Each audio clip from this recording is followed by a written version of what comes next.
बच्चों question number 2 में क्या बोला है, इवैल्यूएट द फॉलोइंग लिमिट्स।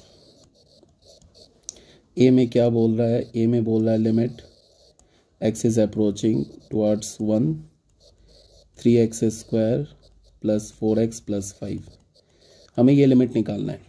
अब तुम ऐसे सोचो कि क्या ये इनडिटर्मिनेट फॉर्म है, तो बिल्कुल नहीं है। अगर x 1 को अप्रोच करेगा तो 3x स्क्वायर किसे अप्रोच करेगा, 3 को। x स्क्वायर 1 को अप्रोच करेगा तो 1 इंटू 3 ये 3 को अप्रोच करेगा, ये 4 को अप्रोच करेगा, ये 5, ये तो फिक्स्ड है। तो यहाँ पे डायरेक्ट वैल्यू पुट कर दो, ठीक है। ये जो ऑन द होल ये फंक्शन किसे अप्रोच करेगा, 3 प्लस 4 7 प्लस 5 12 को अप्रोच करेगा। अगर x 1 को अप्रोच करेगा तो 3x square plus 4x plus 5 12 को अप्रोच करेगा, तो इसका लिमिटिंग वैल्यू क्या हो जाएगा, 12 हो जाएगा। तो हम इसको ऐसे भी बोल सकते हैं कि डायरेक्ट यहाँ पे हम वैल्यू ही पुट कर दें, तो क्या हो जाएगा, x की जगह 1 पुट कर दे तो 3 प्लस 4 प्लस 5, इसका 12 लिमिट हो गया, ये आंसर हो गया, ठीक है। अब b में क्या बोल रहा है, b में हमें बोल रहा है limit x is approaching towards 2 x square minus 4 upon x plus 3, ये हमें लिमिट निकालना है, ठीक है। तो अब तुम बताओ कि अगर x 2 को अप्रोच करेगा तो x स्क्वायर माइनस 4 किसे अप्रोच करेगा, 0 को। बिकॉज x स्क्वायर 4 को अप्रोच करेगा तो 4 माइनस 4 ये 0 को अप्रोच करेगा, और ये किसे अप्रोच करेगा, 5 को अप्रोच करेगा। तो क्या ये कोई इंडिटर्मिनेट फॉर्म है क्या, तो बिल्कुल नहीं है। न्यूमरेटर हमेशा याद रखो 0 अप्रोचिंग अपॉन अल्फा अप्रोचिंग, ठीक है। अगर ऐसा जब भी हो तो इसका लिमिट 0 हो जाएगा, और अल्फा अप्रोचिंग अपॉन 0 अप्रोचिंग ऐसा कभी भी हो तो ये DNE हो जाएगा, डज नॉट एग्जिस्ट हो जाएगा, याद रखो। तो यहाँ पे क्या 0 अप्रोचिंग अपॉन एक 5 अप्रोचिंग, फिक्स्ड रियल नंबर है ना, x का वैल्यू 2 डालोगे, न्यूमरेटर 0 को अप्रोच करने लगेगा, डिनोमिनेटर 5 को अप्रोच करने लगेगा। तो ये तो हमारा फिक्स्ड ऊपर 0 को अप्रोच कर रहा है, तो इसका लिमिट हो जाएगा 0। तो इसको हम ऐसे भी बोल सकते हैं कि x की जगह 2 पुट कर दो तो ये हो जाएगा 2 स्क्वायर माइनस 4 अपॉन 2 प्लस 3, क्या हो जाएगा, 0 लिमिट आ जाएगा। ये इंपॉर्टेंट है, याद रखना इसको। अब आ जाओ सी पार्ट में। सी में क्या बोल रहा है, limit x is approaching towards 0 1 plus x plus root under 1 minus x upon x. तो जब भी लिमिट का क्वेश्चन होता है तो हमारा पहला काम क्या होता है, सबसे पहला काम होता है कि उसको चेक करना कि क्या वो इनडिटर्मिनेट फॉर्म में है या लिमिट डिटर्मिनेट फॉर्म में। इनडिटर्मिनेट फॉर्म में है तब तो उसको डिटर्मिनेट फॉर्म में कन्वर्ट करेंगे, और अगर डिटर्मिनेट फॉर्म है तो अगले लाइन में आंसर आ जाएगा। एक ही स्टेप में, कुछ लिखना ही नहीं, हम तो डायरेक्ट आंसर बता देंगे अगर डिटर्मिनेट फॉर्म में। जैसे ये देखो डिटर्मिनेट फॉर्म में था, ये डिटर्मिनेट फॉर्म में था, ये डिटर्मिनेट फॉर्म में था, तो एक ही लाइन में आंसर आ गया। अब ये इनडिटर्मिनेट फॉर्म में सी पार्ट है। अगर x 0 को अप्रोच करेगा, तुम पुट करके देख लो, यहाँ पे x को न्यूमरेटर में 0 डाल के देख लो, तो 0 डालोगे तो क्या हो जाएगा, नहीं ये भी हमारा डिटर्मिनेट फॉर्म में, ये भी तो इजी है यार। अगर यहाँ पे तुम x को 0 पुट करोगे, ये हमारा डिटर्मिनेट फॉर्म में, x को यहाँ पे 0 डाल के देख लो, root under 1 plus root under 1, तो ये 2 को अप्रोच करने लगेगा, और ये किसे अप्रोच करने लगेगा, 0 को अप्रोच करने लगेगा।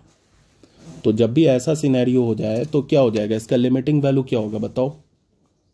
इसका लिमिटिंग वैल्यू हो जाएगा 1 प्लस एक्स लिखा है या x लिखा है, x ही लिखा है, ये इसका लिमिटिंग वैल्यू क्या होगा, एग्जिस्ट नहीं करेगा, limiting value does not exist.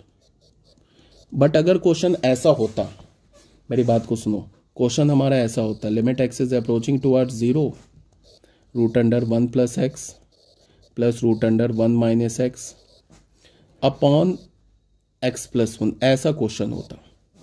अब ये पक्का हो जाता, किस फॉर्म में हो जाता, अब ये हो जाता 2/0, ये भी हमारा इनडिटर्मिनेट फॉर्म नहीं होता, ये भी तो डिटर्मिनेट फॉर्म होता। ये क्या होता, 2 अप्रोचिंग अपॉन 1 अप्रोचिंग, ये भी क्या हो जाता हमारा 2 हो जाता है इसका लिमिट, मतलब डायरेक्ट पुट कर देते 1 plus 0 plus root under 1 minus 0 upon 0 plus 1, इसका लिमिट आ जाता, क्या हो जाता ये 2/1, 2 लिमिट आ जाता। ठीक है, यहाँ तक क्लियर है।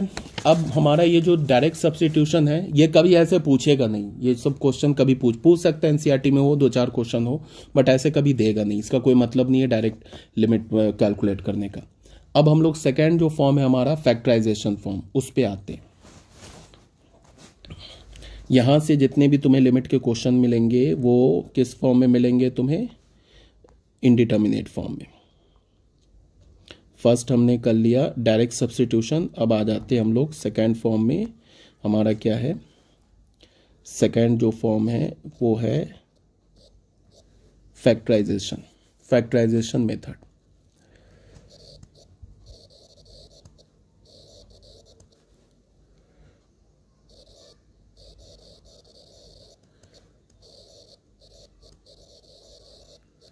ये हमारा सेकेंड फॉर्म है। अब देखते चलो, यहाँ पे एक क्वेश्चन मैं लेता हूँ 1, इसमें कोई थ्योरी व्योरी नहीं है, बस देखो एक मैंने क्वेश्चन लिया लिमिट, या ऐसे मैं लेता हूँ evaluate the following limits, evaluate the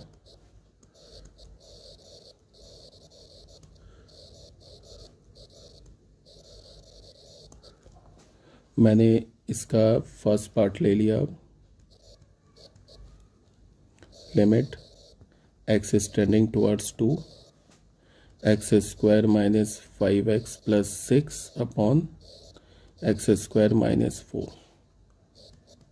second ले लिया limit x is tending towards 1 x cube minus 1 upon x minus 1।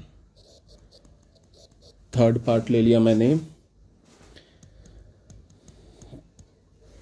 Third part ले लिया इसका, limit x is tending towards 2 x cube minus 3 x square plus 4 upon x to the power 4 minus 8 x square plus 16। और fourth ले लिया, मान लो ले लिया limit x is tending towards 1 upon 2 8x cube minus 1 upon 16 x to the power 4 minus 1। ये ले लिया limit, ठीक है ना। तो हम लोग स्टार्ट करते हैं पहले क्वेश्चन से।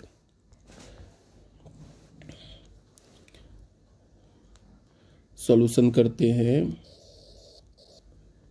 फर्स्ट हमारा क्वेश्चन क्या है, क्वेश्चन है हमारा ये, ठीक है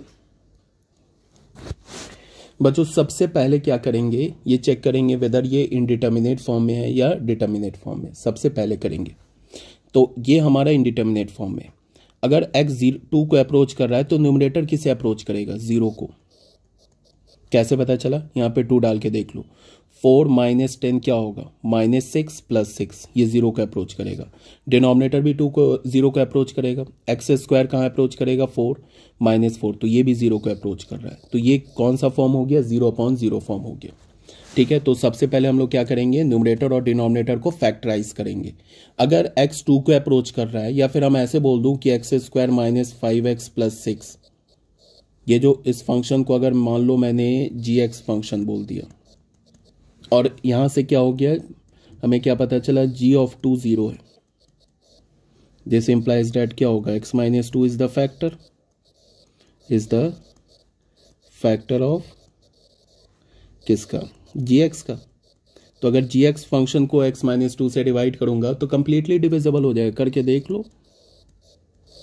x² - 5x + 6, या x डालो तो क्या होगा, x² - 2x हो जाएगा, ये हो गया माइनस प्लस कैंसिल हो जाएगा, -3x + 6 हो जाएगा। यहाँ पे क्या डालोगे, -3 डालोगे तो क्या हो जाएगा, -3x + 6, ये माइनस से प्लस, प्लस से माइनस, ये 0 आ गया, डिविजिबल हो गया। तो फिर मैं क्या लिख सकता हूँ, x² - 5x + 6 को क्या लिख सकता हूँ, divisor into quotient plus remainder, क्या हो जाएगा, x - 2 × x - 3 + 0। तो ये क्या हो गया, x - 2 × x - 3। या फिर हम इसको इतना ना करके फैक्टराइज भी कर सकते थे। तो हमारे पास जो क्वेश्चन है, limit x is tending towards 2 x² - 5x + 6 upon x² - 4, ये जो ऐसे लिखा हुआ है, इसमें न्यूमरेटर क्या हो रहा है, ये 0/0 फॉर्म है। तो हमने क्या किया, इसको फैक्टराइज कर लिया। Limit x is tending to, numerator को फैक्टराइज किया तो हमें क्या मिलेगा, x - 2 upon x - 3। डिनोमिनेटर को फैक्टराइज किया तो हमें क्या मिलेगा, x - 2 × x + 2। देख लो ये कैंसिल हो गया। अब ये कैंसिल हो गया तो फिर अब लिमिट आ जाएगा, limit x is tending towards 2 क्या हो गई, ये x - 3 upon एक्स प्लस 2। अब यहाँ पे देख लो, अब तो ये कोई 0/0 फॉर्म तो है नहीं, तो अब डायरेक्ट लिमिट पुट कर दो, 2 माइनस 3/2 प्लस 2। 2 माइनस 3 क्या होगा, -1/4। ये आंसर आ गया। ठीक है, ये हो गया हमारा क्वेश्चन नंबर 1। अब आते हैं हम लोग क्वेश्चन नंबर 2 में। ठीक है, क्वेश्चन नंबर 2 क्या बोल रहा है, ये हमारा क्वेश्चन नंबर 2। सॉल्यूशन करते हैं इसका। अभी बच्चों फिर ये क्या है, 0/0 फॉर्म है, 0 अप्रोचिंग अपॉन 0 अप्रोचिंग है ना। ये 0 1 डाल के देख लो, 1 - 1 0, 1 - 1 0। तो जहाँ 0 अप्रोचिंग अपॉन 0 अप्रोचिंग है तो क्या करो, इसको फैक्टराइज करो, तो क्या हो जाएगा, ये x - 1, ये क्या हो जाएगा, x² + x + 1। a³ - b³ लगा दिया, ये हो गया x - 1।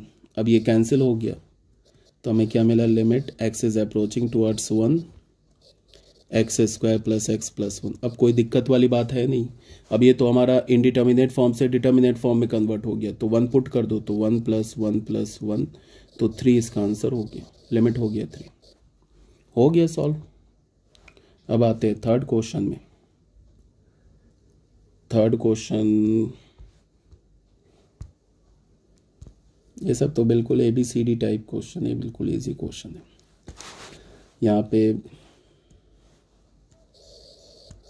लिमिट निकालना है, फॉर्म क्या है, मैंने बिना चेक किए बोल दिया 0/0 ही फॉर्म होगा। डाल के देख लो, 2 डालोगे तो 8 - 12, 8 - 12 क्या होगा, -4, -4 + 4, ये 0 को अप्रोच कर रहा है।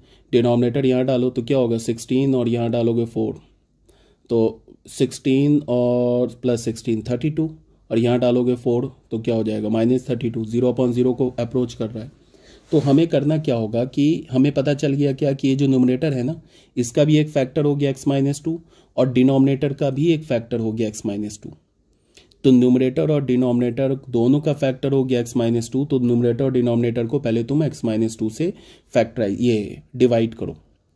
ठीक है, तो डिवाइड करोगे तो 2 ऑप्शन है, एक तो डिवाइड कर दो न्यूमरेटर डिनोमिनेटर को x - 2 से, या फिर अगर तुम चाहो तो x - 2 फैक्टर कॉमन भी निकाल सकते हो, डायरेक्ट बिना डिवाइड किए भी। चलो मैं बिना डिवाइड किए निकालता हूँ। चलो मैं एक काम करता हूँ, पहले ऐसे लिख लेता हूँ, x³ - 3x² + 4।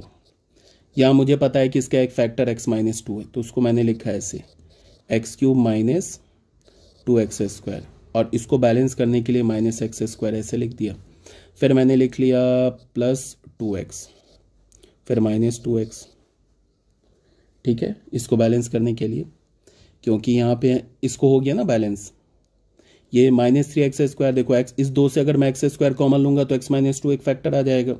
फिर ये -3x² को भी बैलेंस करना है, तो एक -x² लिख दिया। उसके बाद x² से कम फैक्टर मैं क्या लिखूंगा, x, मतलब x² से छोटा पावर क्या होगा, x। ऐसा x का टर्म लिखना है जिससे अगर मैं x कॉमन लूँ तो फिर x - 2 कॉमन आ जाए। तो इसके लिए मैंने क्या लिख लिया, +2x लिख लिया। अब यहाँ से अगर तुम -x कॉमन लोगे तो x - 2 आ जाएगा। फिर ये तो 2x मैंने एक्स्ट्रा ऐड किया तो सब्ट्रैक्ट कर दिया। ठीक है, फिर प्लस करना क्या होगा हमें, प्लस, ये ऑटोमेटिक बैलेंस हो जाएगा, 4 कर दो। इस 2 से -2 कॉमन लोगे तो x - 2 आ जाएगा फैक्टर। तो ये क्या हो गया, x² कॉमन लिया, ये आता होगा तुम लोग को 9th 10th में सिखाया गया होगा। x² लिया कॉमन तो ये हो गया x - 2, -x² कॉमन लिया तो अगेन ये x - 2, -2 कॉमन लिया तो x - 2। पूरे से मैंने x - 2 कॉमन ले लिया, तो ये क्या हो गया, यहाँ x कॉमन लेंगे ना, तो क्या बच गया हमारे पास, x², यहाँ बच गया -x - 2। ठीक है, ये हो गया फैक्टराइज। अब इसको देख लो, ये तो क्वाड्रेटिक हो गया, ये ऐसे फैक्टराइज हो जाएगा, x² - 2x + x - 2, तो ये हो गया x - 2 इंटू, ये x लिया कॉमन तो x - 2 + 1, तो ये x - 2। फाइनल हमें क्या मिल गया, x - 2, यहाँ पे क्या हो जाएगा, ये हो जाएगा x - 2 x + 1, तो x - 2 होल स्क्वायर x + 1, ये हो गया।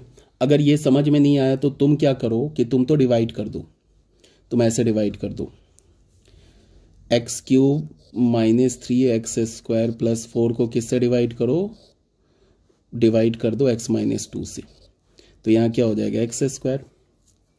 तो x² यहाँ पे होगा, तो ये क्या होगा x³ -2x², ये हो गया माइनस, ये हो गया प्लस, ये कैंसिल हो गया, -x² प्लस 4, यहाँ पे क्या लिखेंगे -x, तो क्या होगा -x² प्लस 2x, तो ये क्या हो जाएगा, ये प्लस ये माइनस, तो क्या होगा -2x प्लस 4, अभी भी डिविजिबल होगा, तो -2 किया तो क्या हो गया ये -2x प्लस 4, अब ये कैंसिल होकर 0 आ गया। तो डिविडेंड क्या है हमारा x³ -3x² प्लस 4, इसको हम क्या लिखेंगे divisor into quotient plus remainder, तो डिवाइजर हो गया x-2, कोसेंट क्या हो गया x² x-2, रिमाइंडर तो 0 से लिखने की जरूरत नहीं है, तो डायरेक्ट इस स्टेप में आ गए। ठीक है, ऐसे भी कर सकते हो, अगर ये फैक्टराइजेशन आता है तो यहां से भी कर सकते हो। ये तो हो गई पहली बात। अब आते हैं x4, दूसरे को भी करना होगा, x⁴ माइनस 8x² प्लस 16 क्या है नेक्स्ट हमारा x⁴ minus 8x² plus 16 minus 8x² plus 16। मुझे पता है कि x-2 इसका एक कॉमन फैक्टर है, तो देखो मैं कैसे लिखूंगा x⁴ माइनस 2x³ लिख दिया। क्यों ऐसा लिखा, 4 से कम पावर है क्यूब, तो ये क्यूब लिख दिया। अब यहाँ से अगर मैं x³ कॉमन लूंगा तो x-2 हमारा फैक्टर आ जाएगा। अभी ये तो है नहीं, -2x³ तो है नहीं, तो इसको बैलेंस भी करना है, तो बैलेंस करने के लिए क्या कर दिया +2x³ कर दिया, बैलेंस हो गया।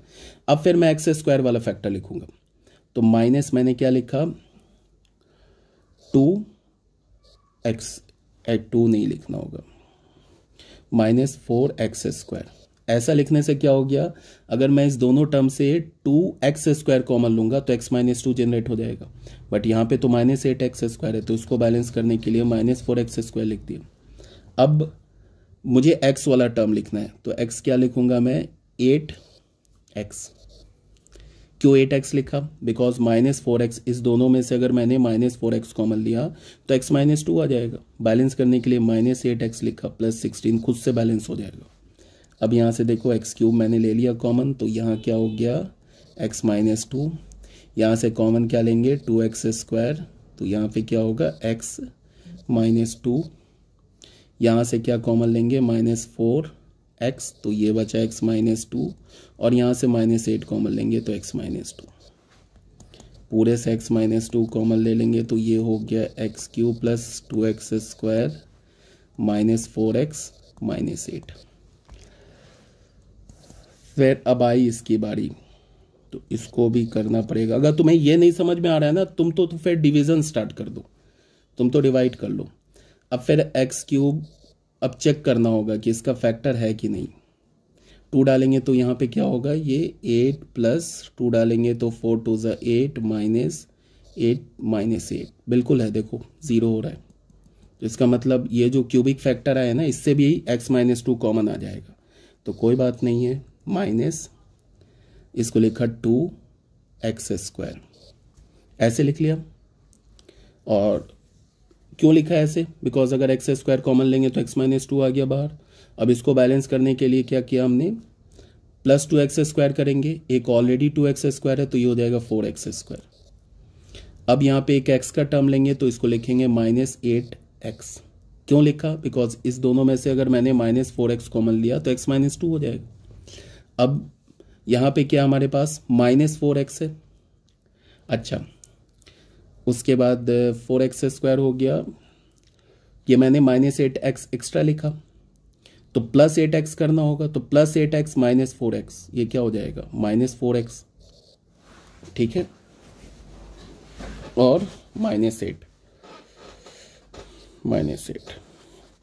तो यहाँ से देख लो ये क्या आ गया x-2, ये क्या हो जाएगा x², तो ये हो गया x-2 प्लस 4x, तो ये हो गया x-2, -4 ले लिया तो x-2, कुछ गड़बड़ हो रहा है यहाँ पे, x+2 हो जाएगा, एक बार तो देखो ध्यान से।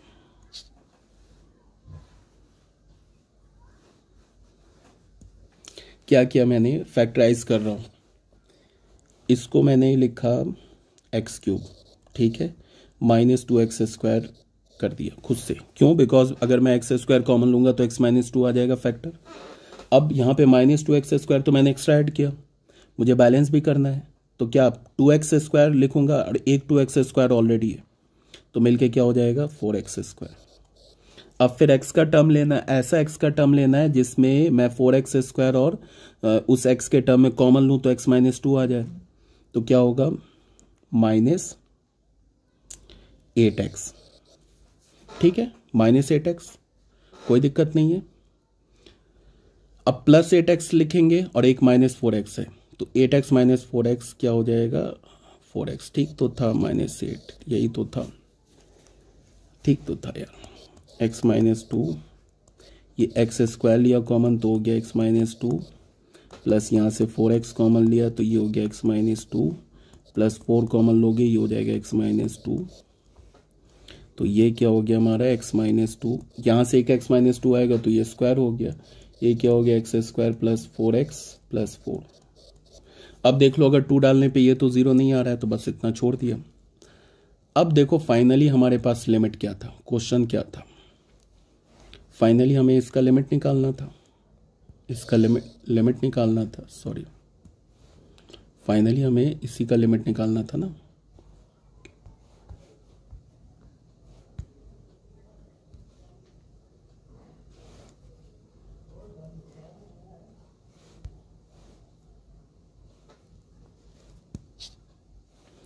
इसके लिमिट को हमने क्या बोला, इसके लिमिट को हमने क्या बोला यहाँ पे, इसको न्यूमरेटर को हमने क्या लिखा, x is tending towards 2, numerator क्या आया था हमारा, ये आया था numerator x - 2 whole square x + 1, x - 2 whole square x + 1, और डिनोमिनेटर क्या आया है x - 2 whole square into x² plus 4x plus 4। अब तुम सोच रहे होगे तुम्हारे दिमाग में कि इतना लंबा चौड़ा कैलकुलेशन है क्वेश्चन में, तो पहली बात कि ये समझाने के पॉइंट ऑफ व्यू से क्वेश्चन लिया, इतना कैलकुलेशन आएगा नहीं, और ये तो लिमिट का यहाँ तक इन सब में तो हमने कोई लिमिट का काम ही नहीं किया, ये तो सिंपल फैक्टराइज कर रहे हैं, लिमिट तो अब स्टार्ट हुआ, ये कैंसिल कर दिया। अब हमें क्या मिल गया, limit x is approaching towards 2 x + 1 upon x² plus 4x plus 4। अब लिमिट तो अब पुट करेंगे, अब ये खत्म हो गया, ये इंडिटर्मिनेट फॉर्म से खत्म हो गया, तो अब लिमिट पुट कर दो, तो ये क्या होगा 2 + 1 अपॉन 2² प्लस 4 इंटू 2 प्लस 4, ये क्या हो जाएगा 2 + 1 3 अपॉन, ये क्या हो जाएगा 8 + 4 12 प्लस 4 16, तो ये हमारा आंसर हो गया, ठीक है। अब ये नेक्स्ट वीडियो में करेंगे जो 4th पॉइंट है, 4th क्वेश्चन है इस क्वेश्चन को।